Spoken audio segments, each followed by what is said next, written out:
Canadian retail sales edged up 0.8% to $69.8 billion in March, helped by an increase in new car sales. Our guest says some of this at least some of it was consumers making purchases ahead of potentially higher prices due to the trade war. Let's get more from Charles St-Arnaud, chief economist at Alberta Central. Charles, thank you very much indeed for joining us.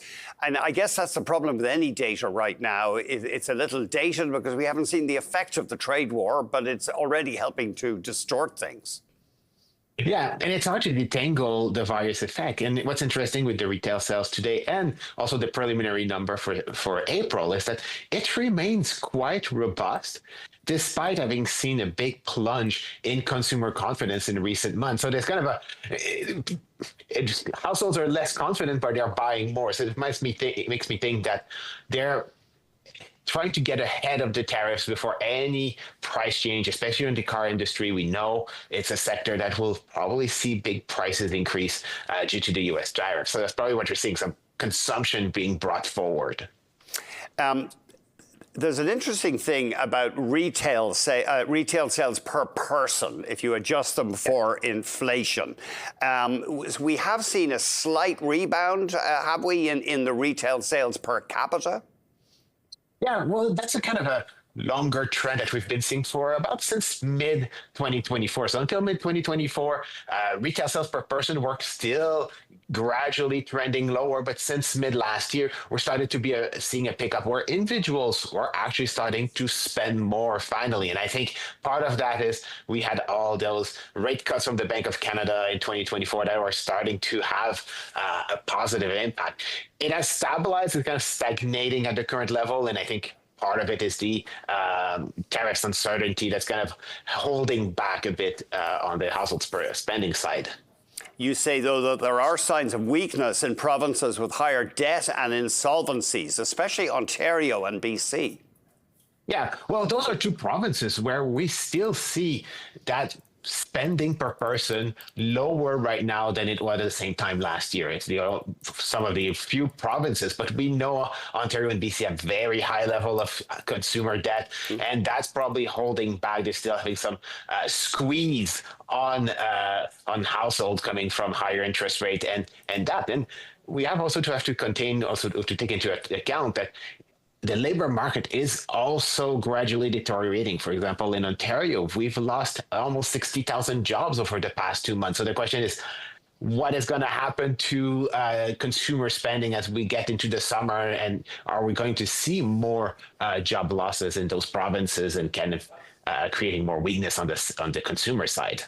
It's interesting. Jack Mintz, a frequent commentator, calls the Ontario economy the sick man of North America and recommends that Doug Ford talk less about the trade war and focus on the Premier and focus on stimulating the economy. So you are seeing signs of consumer stress in Ontario?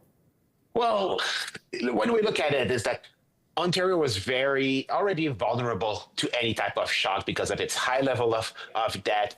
That was affecting consumers. Like the debt service ratio is one of the highest in Canada and all that. So consumers there were already squeezed and feeling and having to be careful in terms of spending. Now you add the shock of the trade war, which is affecting Ontario disproportionately because the economy is more based on manufacturing, whether it's auto, whether it's steel, whether it's aluminum, which are the sector right now that are facing most of the tariff disruptions. So, and that makes that Ontario will be the province who will see the biggest job losses of all the province in Canada. So it kind of created a perfect storm for the province. What about retail sales as an indicator? Do they tend to lag, or traditionally, how do economists view them? Well, the issue with retail sales is that we get them with so much delay. Like the report this morning was March. We're already in the second half of May. So, of course, there's a preliminary estimate from the StatScan that helps to give a bit more clarity. But in the current context, with the disruption that a lot of households are bringing forward some of their purchases. It's a bit harder to get a clear sign. So that's why I'm focusing a bit more on what's going on the labor market side. It's a bit more, it's a bit more timely. And it's also where we'll see a bit more of the kind of the second round effect of the tariffs on the economy as we see the labor market weakening in coming months. Finally, Charles, if you were sitting down for a coffee or a pint with Tiff Macklem of the Bank of Canada and he asked you, should I cut in June? Should I cut rates in June? What would you tell him? Yeah. Oh, that's a hard one because it's very, it depends on what you want to focus on. If you focus on where inflation is right now, this week, the CPI report clearly showed that underlying inflation pressure are much higher than what the Bank of Canada would want to see. Core inflation is above 3%. Its momentum is also above 3%. So there is some concerning side on the inflation. But as the economy slows and we start to see a growing number of unemployed, that should reduce inflationary pressures going into the second half of the year. So I think I would take a bit more of a forward-looking approach and be like, well, we have some pressures now that will abate as more slack in the economy appears later this year. So cutting 25 basis points in June makes sense, but it will be a very hard decision. And we also have to take into account that I'm pretty sure the Bank of Canada has a bit of PTSD from 2022, 2023, when inflation spiked up. And they've seen how disruptive high inflation or inflation getting above target can be on the economy. So they also have to balance that they don't want to repeat the same mistakes. That's a tough one. All right. They got burned, along with other central bankers, I guess, by that surge in inflation. Charles, thank you very much for talking to us.